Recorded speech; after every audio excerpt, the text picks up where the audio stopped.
Rio awakens amidst the clouds, finding himself before a celestial being, an angel. The angel explains that he has recently passed away, though he is not yet bound for the afterlife. In truth, Rio has become another unfortunate casualty of a vehicular accident, commonly referred to in jest as an encounter with Truck-kun. Instead of passing on, the angel named Michael is tasked with overseeing Rio's reincarnation into another world, not to fulfill any grand mission or destiny, but simply to grant him a new life. Michael assures him that he is free to live as he wishes. Upon hearing Rio's desire for a quiet, leisurely existence, Michael offers no objections.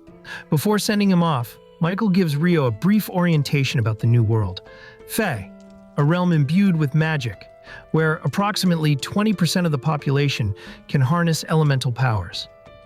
Rio's strongest elemental affinity lies with water. To support his peaceful life, Michael prepares a modest dwelling equipped with 2 instructional books, a knife, and a protective barrier to deter monsters. The house is also stocked with provisions sufficient for 2 months, including an ice house to preserve food. A comprehensive guidebook on local monsters is also provided. Though its usefulness will become apparent in the future, Rio's immediate concern is exploring his magical potential. He steps outside and successfully conjures a sphere of water. To his surprise, the spell can be cast effortlessly, even without vocalizing the incantation. With the basic mechanics of magic confirmed, he proceeds to fill the bath, but realizes he only knows how to produce cold water. Attempting to heat it manually, he struggles to start a fire. Eventually, he devises a solution, using magic to form an ice lens to focus sunlight and ignite kindling. This method proves successful, allowing him to enjoy a hot bath. By day's end, Rio reflects on the process of freezing water and deduces that the reverse, heating it, should also be possible. Thus, he resolves to master temperature control. The next morning, aware that his food supplies are limited, he prepares to hunt, but questions whether a simple knife would suffice against forest creatures. This prompts him to intensify his combat magic training. His early attempts at offensive magic, launching water projectiles, prove underwhelming. He recalls Michael's earlier advice. Imagination plays a key role in magic. The clearer the intent, the more effective the result. Over several days of rigorous practice, his water jets gradually improve, although still lacking sufficient power to fend off monsters. Rio eventually succeeds in producing hot water and continues refining this control. He then experiments with creating ice directly from the air, a difficult task, but one he eventually masters, though manipulating it offensively remains a challenge. Despite repeated failures in combat testing, Rio pushes himself to exhaustion daily and quickly resumes training after recovery. Weeks pass and his relentless effort bears fruit. He is now able to generate ice instantly, making it a dependable offensive tool. With his skills sharpened and food supplies dwindling, Rio ventures into the forest. He soon discovers animal tracks, leading him to a riverbank where he gathers useful materials such as quartz and medicinal herbs. However, danger finds him. A lesser boar ambushes him. Inexperienced and unprepared, Rio narrowly avoids being gored. Regaining composure, he quickly lays a slippery ice path that causes the boar to fall. He follows up with piercing ice spikes, killing it instantly. Curious, he consults the guidebook and learns that the lesser boar is the weakest monster in the region. Toward the end of the manual, he finds 2 ominous entries. One warns about dragons, creatures powerful enough to destroy cities, and the other introduces Akuma, enigmatic beings described as fallen angels, accompanied by the grim advice, avoid them at all costs. The next day, while out hunting again, Rio is ambushed by a massive assassin hawk. This creature wields wind magic to deadly effect. Rio tries to flee, shielding himself with ice, but is forced to fight. His initial attack fails, but he retaliates by shielding himself, injuring the hawk and blinding one of its eyes. The hawk retreats, but not before memorizing Rio's face, turning their clash into a personal vendetta. Although Rio survives, he realizes this is far from the tranquil life he envisioned. Lost deep in the forest during the encounter, he stumbles upon a radiant lake where a silent figure, Dullahan, stands. From that moment, Rio sharpens his survival skills with unwavering focus. He masters hunting, preserves food with ease, and advances his water magic, unleashing blades of ice and jets powerful enough to cut through stone. His combat ability steadily improves. but his true challenge lies elsewhere. Rio begins nightly duels with the mysterious warrior, whose absence from the beginner's guide suggests it may not be a typical monster. Still, he treats every encounter as training. Though outmatched each time, he senses that the Dullahan seeks to shape him through combat.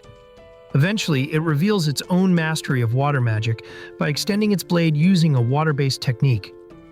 Then, it hands the weapon to Rio and calmly steps onto the lake's surface. A silent passing of knowledge and a test of his progress. While out hunting, Rio is ambushed by the same assassin hawk from a previous encounter, now black in color, indicating it has evolved, likely driven by vengeance. The creature unleashes a storm of wind slashes. In response, Rio erects 5 layers of ice walls, but the hawk's enhanced strength shatters them with ease. Forced to retreat while conjuring more barriers, Rio attempts to counter with ice spikes, but the hawk easily evades and increases its speed. A high-pitched screech follows, disrupting Rio's magic and leaving him vulnerable. Hovering mid-air, the hawk charges a lightning attack. Rio narrowly evades by grounding the energy with a stick, then fends off a final strike using his ice blade. Drawing from his training with the Dullahan, he spots an opening and fatally wounds the hawk. Standing over the fallen creature, Rio senses its pain. It had evolved in pursuit of revenge. He, too, had grown through hardship. Only one could survive. As Rio departs, a dragon appears. Fearing the worst, he prepares for death. But the dragon instead communicates via telepathy, stating it seeks a black hawk. Realizing it refers to the one he defeated, Rio explains the attack. Surprised that a human succeeded in defeating it, the dragon grows curious after recognizing Rio's sword, the Fairy King's blade. It praises him and, in turn, answers Rio's questions. They speak for hours until the dragon departs, grateful for the encounter. Elsewhere, in the Heavenly Realm, Michael reviews Rio's reincarnation records and uncovers a detail long overlooked. Rio possesses eternal youth, a rare trait last recorded 10,000 years ago. Later, Rio arrives at a beach, craving grilled seafood, but instead finds a shipwreck and a lone survivor named Abel. The man explains that a sea monster destroyed the vessel. Upon regaining strength, Abel thanks Rio, who downplays his role. Abel reveals the crew were smugglers and expresses little concern for their fate. Hungry, he accepts Rio's offer to share a meal. Over breakfast, Abel learns that Rio possesses no money, only his magic and survival skills. Impressed, Abel, who cannot use magic, offers to lead in battle. Rio hesitates, but accepts. At the shoreline, they find the bodies missing, likely claimed by the sea or monsters. Abel notes Rio's formality and urges him to speak casually, signaling the start of a friendship. When asked of his next destination, Abel mentions traveling to Lune to find his companions. Though unfamiliar with the region, Rio agrees to guide him after a day of preparation. That night, Rio visits the Dullahan to express gratitude and bid farewell, acknowledging that the training he received has been crucial to his survival. After one last sparring match, where he is quickly defeated, the Dullahan gifts him new clothes. The next day, Rio wears his new attire as they set off. They encounter a lesser boar, which Abel slays instantly using his skill, Total Impalement, impressing Rio. The following morning, they change course to avoid marsh lizards, only to be ambushed by lizard folk. Rio eliminates them with a wave of ice magic, stunning Abel. Later, Rio conjures water using a new incantation, which piques Abel's interest, though Rio brushes it off. Abel introduces Rio to the local currency, the bronze florin, and outlines the region's major nations, the Kingdom of Nightly, the Debuhi Empire, and the Hendelu Federation. Rio finds the name Debuhi peculiar, but Abel dismisses it. Upon leaving the forest, they are attacked by rock golems. Abel's strikes are ineffective as the creatures regenerate. Rio immobilizes one with layered ice walls and defeats the others. They recover a large magic stone but are unable to retrieve more. Later, they witness a behemoth fend off wyverns using a magic-nullifying screech. That night, they discuss dungeons and magical traps, sparking Rio's curiosity. Abel mentions a known dungeon in the central province and elaborates on elves and dwarves residing in Lune.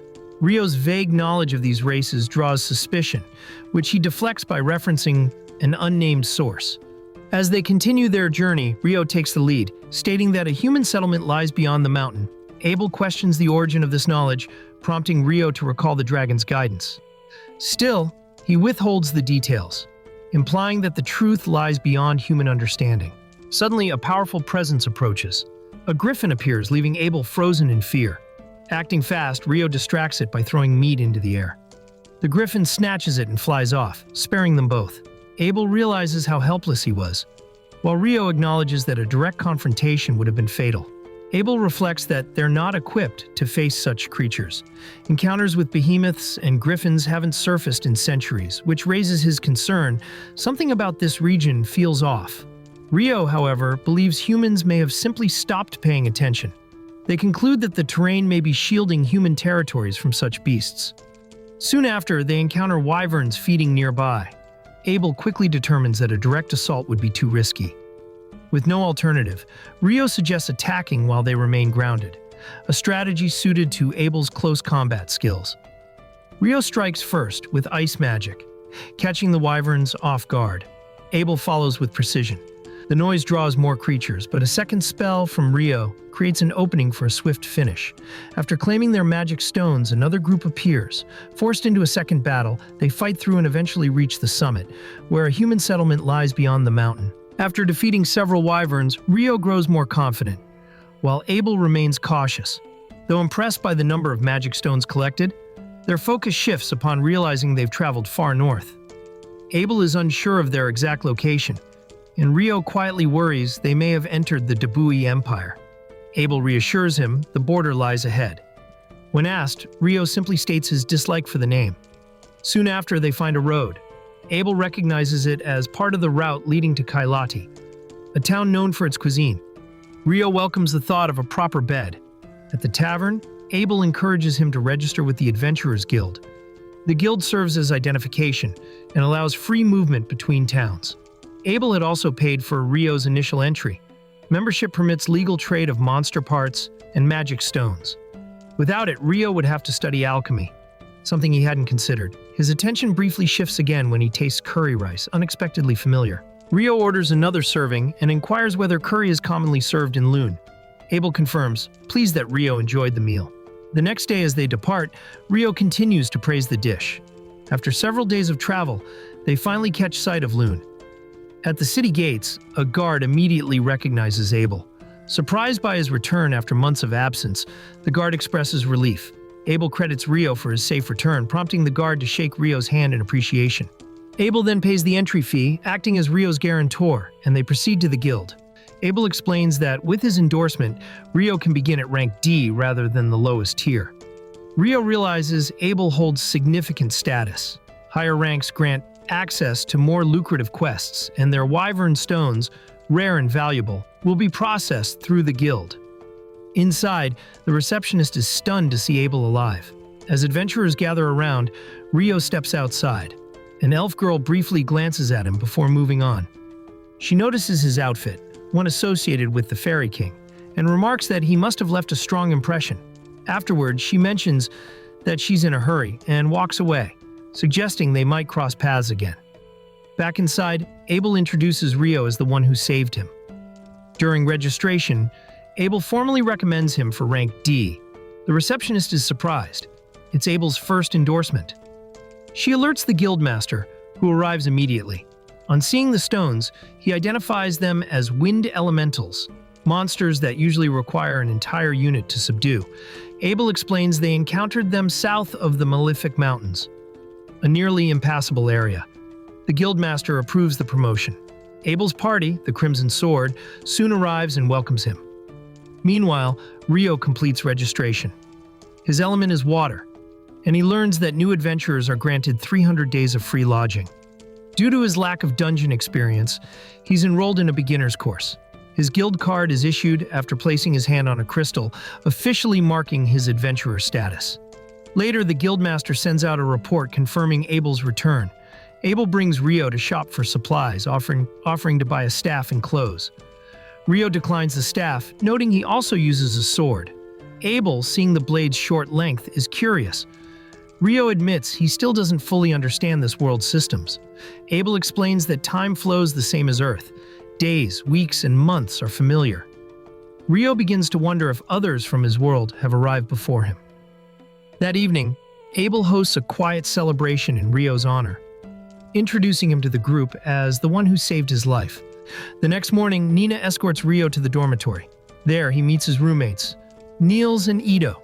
Soon after, Amin arrives, a 16-year-old adventurer working out of necessity. He and Rio are enrolled in the same course. Elsewhere, Lin questions Rio's abilities, particularly his airborne ice magic. Though doubtful, she accepts Abel's word but expresses concern over the danger if Rio were to turn hostile. Abel remains unconcerned. At the dungeon course, the instructor prepares the group to enter the first floor. Amin appears nervous, and Rio advises him to conserve his strength. Curious, Rio inquires about fast travel to cleared zones. The instructor confirms it's extremely rare and largely unproven. Upon arrival, they learn the city is built around the dungeon, with monster surges occurring every few years. To counter this, the city relies on layered defenses, an outer wall for invaders and an inner wall for dungeon threats. Amin feels uneasy, but the instructor assures them it's not an immediate risk. Inside, Amin remains tense, and Rio tries to keep him focused. With no real danger expected on the first floor, they're allowed to explore freely. They soon encounter a soldier ant. Rio quickly immobilizes it with ice magic, and Amin lands a clean strike. The successful takedown boosts his confidence, and they collect the stone as proof. That evening, they quietly celebrate their first victory. Their peers begin to notice them. Amin credits Rio, but Rio reminds him of his own promise. They plan to explore deeper into the dungeon. When the topic of ants arises, Abel explains that they can tunnel upward, making caution essential. Abel's party soon arrives and pulls him away for a report. Rio watches him go. Before departing, Lin silently observes Rio. Her team questions Abel's trust in him. Abel believes they'll understand in time. The following day, Amin eagerly returns to the dungeon. Rio continues to support him as they face new challenges. Amin's confidence steadily builds. Observing his swordplay, Rio asks about his training. Amin shares he was taught by someone from the capital. Seeing his potential, Rio recommends strength training to improve stamina. Talent alone, he says, must be backed by effort. Encouraged, Amin resolves to push himself even further. The next day, Rio visits the library to study alchemy. He receives 2 books, an introduction and a recipe guide. After reading, he realizes he'll need personal copies if he wants to pursue alchemy seriously, though he's unsure about the cost. Suddenly, an eclipse casts the town in darkness. The atmosphere shifts unnaturally. Sensing danger, Rio raises several ice walls just in time to block a fire attack.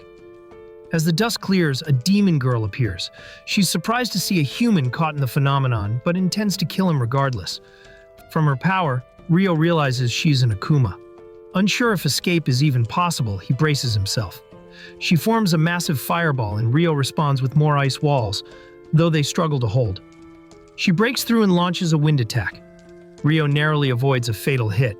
She is shocked by his defenses and even more surprised when she recognizes his robe as one that belongs to the Fairy King. Annoyed, she closes the distance. Rio draws his sword and parries her strikes. He follows up with ice magic. But she dodges effortlessly, using wind to boost her speed. She leaps and launches another strike, which Rio barely blocks. Her attacks feel familiar, less intense than his training with the Dullahan. Spotting the Fairy King's sword, she questions his identity. She prepares another spell, but Rio cancels it mid-cast with a precise ice lance. Impressed, she calls him a monster. Realizing his threat level, she attacks with full force. He deflects her assault and counters with ice spikes. In response, she raises 2 thick concrete walls. As he resumes his offensive, she exploits an opening and strikes, sending him crashing into a nearby building. Thinking the battle is over, she's caught off guard as acidic water droplets begin to fall. The water burns her skin. Enraged, she releases a wave of killing intent. But the eclipse ends just in time. She introduces herself as Leonor, an Akuma, and admits she underestimated him. She says they'll meet again and warns him not to die because now his life belongs to her. Then she disappears. Rio, still shaken, credits the Fairy King's robe for saving him. Without it, he'd be badly wounded. He heads to the guild to withdraw money, pleased to learn that selling the wyvern stones made him rich. No longer worried about income, he goes to buy the alchemy books. On his way, he sees adventurers harassing his friends. Their leader scolds them about staying alert for monsters, until Rio knocks them out with precision ice magic. Dan, their leader, attempts a punch but misses. Rio counters with the hilt of his sword, knocking him down. He gives his friends healing potions and suggests resting at the hot springs. At the springs, Edo uses magic to heal his shoulder. Surprised Rio was injured, Amon asks what happened. Rio avoids answering, promising to explain when the time is right. The following day, Amon and his team proceeded to the 5th layer of the dungeon, where they encountered goblin archers. After successfully defeating the enemies, they immediately withdrew, aware that continuing deeper might lead to greater danger. This proved to be a wise decision, as deeper levels had reportedly claimed the lives of other adventurers due to more powerful creatures. They returned to report the incident to Nina, their guild receptionist. Upon learning that the magic stone they recovered came from a goblin archer, an enemy rarely seen on the 5th floor, Nina relayed the matter to the guildmaster. According to him, goblin archers had not appeared in the dungeon for 10 years, and their sudden reappearance was a troubling omen. The guildmaster ordered Nina to summon all B-rank and higher adventurers. However, Nina explained that only 2 B-rank parties were currently in the city. Crimson Sword, led by Abel, and the White Brigade, led by Phelps. The guildmaster thanked them for responding swiftly and briefed the 2 parties about the potential signs of a great tidal bore, a massive surge in monster activity not seen in a decade. The sudden emergence of goblins on the 5th floor might be an early warning. Their mission was to verify this. If confirmed, the guild would withdraw from the dungeon and fortify defenses at the double walls, coordinated by both the guild and regional knights. The city lord was informed, and the dungeon was scheduled for temporary closure. The participating adventurers were offered 100 gold coins in advance, with 200 more upon completion. Both parties accepted. Elsewhere, Rio was training to improve his water ice magic in response to weaknesses he encountered in his last battle. Although he had faster casting speed, he struggled against enemies who used wind magic. Rather than feel envy, determined to address this weakness, he experimented with a water jet spell for mobility, something he had only used underwater. By combining it with ice bomb magic, he attempted to propel himself forward. Though his first trial failed, it showed promising results. Lin, on the other hand, sought information on ice-based magic capable of breaking golems.